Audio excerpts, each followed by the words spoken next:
Good morning friend. সকালবেলা চিকুর tiffin হয়ে গেছে। ওকে একটু ওই সেই আগের দিন দেখিয়েছিলাম আপনাদের পরোটা, একটু পনির ভরে সেটা করে দিয়েছি, সঙ্গে একটু আলু ভাজা করে দিয়েছি। আর ওকে ছানা কলাও খাচ্ছে, ওর বাবা একটু হেল্প করছে ওকে খাওয়াতে। তো এখন আজকে দেরি হয়ে গেছিলো বলে সকালবেলা করতে পারিনি, এখনই করলাম। সঙ্গে আমি চাটা বানিয়ে নিয়েছি, এবার চাটা বানিয়ে ওকে একটু দিতে যাব আমরা। তাহলে ও ছানাটা প্রায় খেয়ে এসছে, আর টিফিনটা আমি ভরে নেবো, জলটা ভরে নেবো, তাহলেই হয়ে যাবে। তারপরে আজকে ওই স্কুলে দিয়ে এসে আবার কথা বলছি। বন্ধুরা, স্কুলে দিয়ে এসে ভাত বসিয়ে ভাত করে নিয়েছি, আর একটু মাছের ঝোল, পাবদা মাছ করে নেবো, আর লাউয়ের খোসা বটি করে নিয়েছি। এগুলোই করে নিলে হয়ে যাবে। তো একটু তাড়াতাড়ি করে নিচ্ছি, তারপরে আবার আপনাদের সাথে কথা বলছি। লাউয়ের খোসা করে নিয়েছি, হাজবেন্ড খেয়ে চলে গেছে। মাছটা করে নিয়েছি। ওকে স্কুল থেকে নিয়ে এসেছি। ওই আজকে স্কুলে পুরো টিফিনটা খাইনি, তাও কালকের থেকে একটু খেয়েছে আর জল একটু খেয়েছে। তো এই আর আমি ওর জন্য অ্যাপেল কেটে নিয়ে গেছিলাম, ওগুলো রাস্তায় একটু খাইয়ে দিয়েছি। তারপরে ওটা এসে আবার ওই বাকি যে টিফিনটা ছিল খেয়েছে, তাই জন্য একটু খেতে দিতে একটু দেরি করলাম। এবার ওকে খেতে দেবো, আমিও খেয়ে নেবো, তারপরেও শোবে। তো খাওয়ার পরে আবার আপনাদের সঙ্গে ফিরে আসছি। বন্ধুরা, ছেলেকে পড়ানো হয়ে গেছে, কিন্তু এখন আজকে একটু রান্নার চাপ আছে, কেন কালকে হচ্ছে এখানে শীতলা পুজো, তাই জন্য সব রান্না করে রাখতে হবে, আর পান্তাও রান্না করে রাখতে হবে, না হলে কালকে তো আর উনুন জ্বলবে না। তাই জন্য আজকে এটা সব করে রাখতে হবে। তো এখন ভাতটা বসিয়ে দেবো, তারপরে আলু পোস্ত করব, ডালে বড়া করব। এই দুপুরবেলা আমি ছোলার ডালটা ভিজিয়ে রেখেছিলাম, সেটা দিয়ে বড়া করব। আর এদিকে আলুটা কেটে পোস্ত করতে হবে, এদিকে ভাতটা বসিয়ে দিচ্ছি, আর সঙ্গে ঢেঁড়স বা পটল একটু ভাজা হবে। তো কি কি হবে সেটা আপনাদের পরে দেখাবো, আর রান্না করার সাথে সাথেও আপনাদের দেখাতে থাকবো। তো আজকে একটু রান্নাটা অনেকটা করতে হবে রাত্রে, প্রায় এখন অনেকটা রাত্রি হয়ে গেছে, তাই আজকে শুরু করে দিচ্ছি এখন।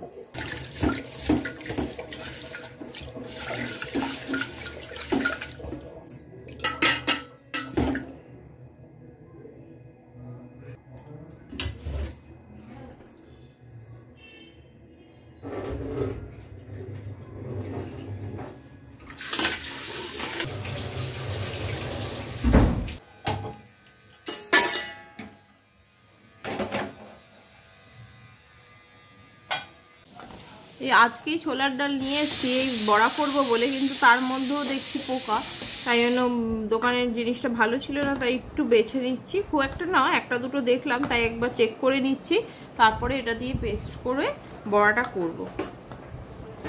দুটো তিনটে ডালে প্রথমেই চোখে একটু পোকা পড়লো বলে একটু বেছে নিচ্ছি, কিন্তু এখন বাছার সময় কিন্তু সেরকমভাবে কিছু চোখে পড়েনি, তাই প্রায় বাছাটা হয়েই গেছে।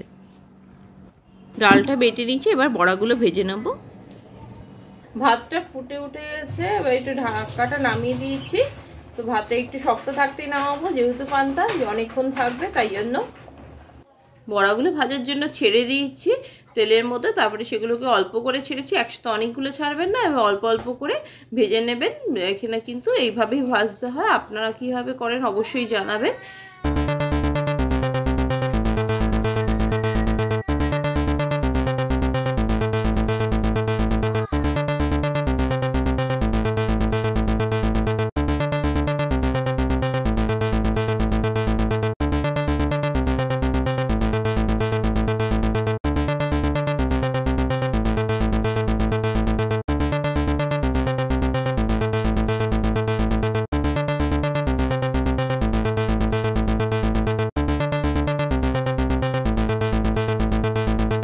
ঢেঁড়সটা এখানে ছোট ছোট পিস করে কেটে নিয়েছি, তেলের মধ্যে ভাজতে দিয়েছি, নুন আর হলুদ দিয়ে ভেজে নেবো।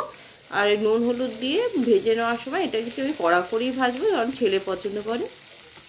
এই যে করে নিয়েছি ভাত, একটু শক্ত শক্ত করেছি যাতে কালকে থাকে। আর এখন জল ঢালবো না, কাল সকালে জল ঢালবো। সাথে আছে বড়া, এটা আমি ছোলার ডালে বড়া করেছি।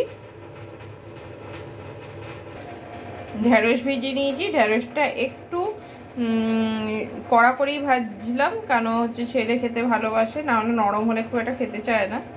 হয়েছে একটু ঝুরঝুরে করে আলু পোস্ত, খুব একদম জলজলে করে করিনি, একদম শুকনো শুকনো ড্রাই করেছি। বন্ধুরা, কালকের জন্য এই রেসিপিগুলোই হয়েছে। তো আর এত গরমে এই রাত্রিবেলা এতগুলো রান্না করতে গিয়ে অবস্থা সত্যিই খুব খারাপ। তো আজকের ব্লগটা এখানেই শেষ করছি। তো কালকে চলে আসবো একটা নতুন ব্লগ নিয়ে। তো আজকের জন্য গুড নাইট।